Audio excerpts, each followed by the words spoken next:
সবাই দিকে আপনারা এগিয়ে যাবেন।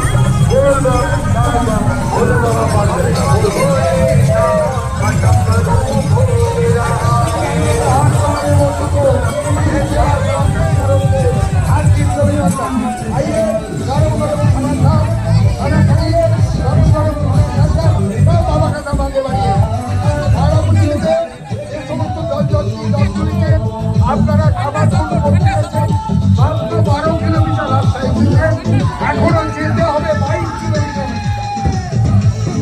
কামারকুণ্ডু থেকে 8 কিলোমিটার রাস্তা, কামারকুণ্ডু থেকে রঘুনাথ 18 কিলোমিটার রাস্তা, কামারকুণ্ডু থেকে বাবার ধাম 22 কিলোমিটার রাস্তা।